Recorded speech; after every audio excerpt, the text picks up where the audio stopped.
Hello friends, स्वागत है आपका अपने YouTube channel Bhupendra sir classes में। क्लास 10th वालों का कल प्री बोर्ड का लास्ट पेपर है सोशल साइंस का। ठीक है। और ये जो पेपर है सामाजिक विज्ञान का कक्षा 10 वालों का, ये पेपर बहुत पहले ही वायरल हो चुका है। बहुत से बच्चों ने इसको देख भी लिया होगा, जिसका कोड है 825 BAS। क्योंकि ये जो पेपर है बहुत से डिस्ट्रिक्ट में, बहुत से जिलों में बहुत पहले हो चुका है। तो जिन बच्चों ने अभी तक नहीं देखा है तो वो लोग तैयार कर लेंगे। सारे ऑब्जेक्टिव आपको सॉल्व कराएंगे इसमें, और मैप के आंसर बताएंगे, और जो प्रश्न दे रखे हैं उनको भी देख लेना और तैयार करके जाना है। ठीक है। क्योंकि इसमें से बहुत सारे प्रश्न ऐसे हैं जो आपके बोर्ड एग्जाम में मिल सकते हैं, इंपॉर्टेंट प्रश्न है, पूरे सिलेबस से आते हैं। ठीक है। तो सारे ऑब्जेक्टिव में टिक लगा रखे हैं मैंने, वो आपको देख लेना है। और सबसे पहले इसमें दे रखा है कि समय आपका 3 घंटे 15 मिनट है। 15 मिनट आपको पढ़ने के लिए दिया जाता है। सभी प्रश्न करने अनिवार्य हैं, निर्देश है। 2 खंडों में है। पहले 20 ऑब्जेक्टिव हैं, उसके बाद 50 नंबर के वर्णनात्मक प्रश्न करने हैं आपको, जो कॉपी पे लिखने हैं। और जो मैप हैं, जो नक्शे आपको भरने हैं, उनको अच्छी तरीके से कॉपी में बांधना है।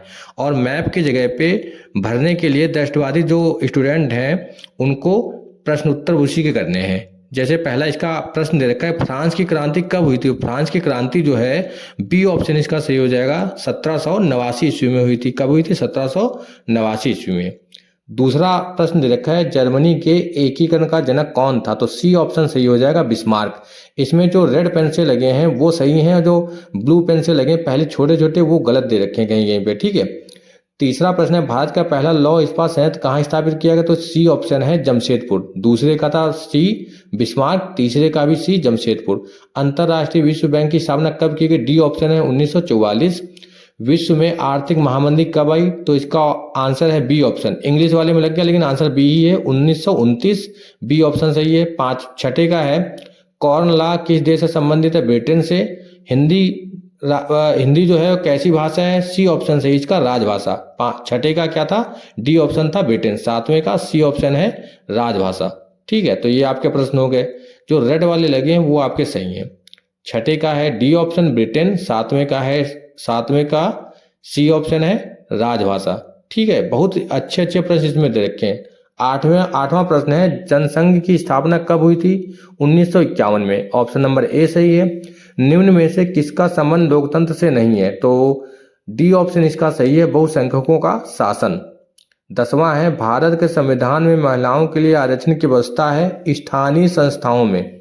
कौन सा ऑप्शन सही है? डी ऑप्शन सही है, स्थानीय संस्थाओं में। 11 नंबर है, निम्न में से कौन सा आर्थिक विकास का लक्ष्य है। इनमें से सभी।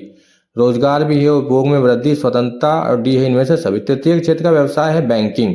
ठीक है। तृतीय क्षेत्र का व्यवसाय क्या है? बैंकिंग। 12 प्रश्न आपके हो गए। उसके बाद आपके 13 नंबर में दे रखा है, देखो 7वें में क्या था? ए था। और 8वें में क्या था? डी था। 9वें में क्या था? 9वें में डी था। ठीक है। 8वें में ए था। और फिर 12 नंबर हो गया आपका। 13 नंबर दे रखा, निम्न में से कौन अनौपचारिक साख को नियंत्रित करता है। तो इनमें से कोई नहीं। कौन करता है? इनमें से कोई नहीं। आरबीआई, वित्त मंत्री या कर्जदार, ये कोई नहीं करता। इनमें से कोई नहीं। ऑप्शन डी ऑप्शन सही हो जाएगा। निम्न में से कौन अंतर्राष्ट्रीय व्यापार का अवरोधक है। आयात कर, घरेलू व्यापार को संरक्षण, ए और बी दोनों।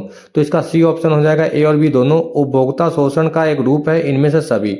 मिलावटी वस्तु, अनुचित कीमत लेना, कम वजन तौलना, ये सभी। ठीक है। और लास्ट वाला उसका दे रखा था, निम्न में से कौन वन संसाधनों को सिकुड़ने का कारण नहीं है। आरक्षित वनों का विस्तार। निम्न में से कौन भारत में रोपण फसल का उदाहरण नहीं है। सी ऑप्शन है, धान। और निम्न में से कौन खनिज उद्योग है। पेट्रो रसायन। ठीक है। और 20 नंबर में क्या था? 20 नंबर में था महाराजमार्ग विकास में वृद्धि। और ये प्रश्न दे रखे हैं आपके। ठीक है। 2-2 नंबर के प्रश्न है आपके।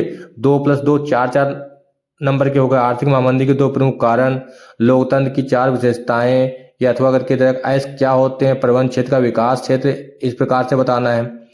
फिर आपके आगे दे रखा सूचना का अधिकार। सूचना का अधिकार क्या होता है? आरटीआई होता है सूचना का अधिकार। ठीक है। Right to information. फिर आपके आ जाते हैं 6-6 नंबर के प्रश्न। पहले 4-4 नंबर के थे, फिर उसके बाद 6-6 नंबर के हैं। फ्रांस की क्रांति के प्रमुख कारणों का वर्णन करना है। भारत की संघात्मक शासन व्यवस्था की प्रमुख विशेषताएं बतानी है। अथवा करके दिया, सांप्रदायिकता से आप क्या समझते हैं। उसके बाद अर्थव्यवस्था के 3-6 क्षेत्र कौन कौन से हैं। ये सारे प्रश्न आपको, भारत में वन एवं वन्य जीवों का संरक्षण क्यों आवश्यक है। कितना अच्छा प्रश्न दे रखा है सबको आपको। और सारे प्रश्न आपको हेडिंग डाल के बहुत अच्छे तरीके से लिखना है। ठीक है। हेडिंग डाल के लिखे तो आपके मार्क्स जो हैं बहुत अच्छे आते हैं, क्योंकि हेडिंग डालने से आपका जो लिखने का तरीका है वो भी अच्छा होता है। हेडिंग के अंतर्गत जो लिखेंगे वो बहुत अच्छा लगता है। ठीक है, हेडिंग डाल कर अच्छा आएगा। ये मैप वाले आ गए। वह स्थान जहाँ क्या था, वह स्थान, ये वाला पहले का क्या हो जाएगा, लाहौर। वह स्थान जहाँ पूर्ण स्वराज की मांग का प्रस्ताव हुआ। ये सारे प्रश्न देखो दे रखे हैं। पहले का आंसर क्या है मैप में, देखो पहला भर रखा है मैंने, लाहौर है। फिर दूसरा क्या है, दूसरा दिया था कि वह स्थान जहाँ कांग्रेस का अधिवेशन हुआ, तो दूसरा इसमें दे रखा है। ठीक है, नागपुर, अहमदाबाद, प्रयागराज।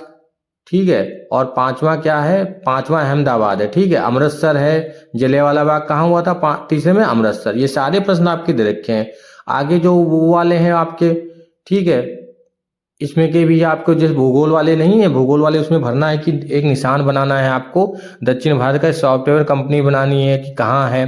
ठीक है, तो वो भी बताने है। पूरी बात लोहा इस्पात संयंत्र बनाना, उसमें निशान भी लगा रखा है।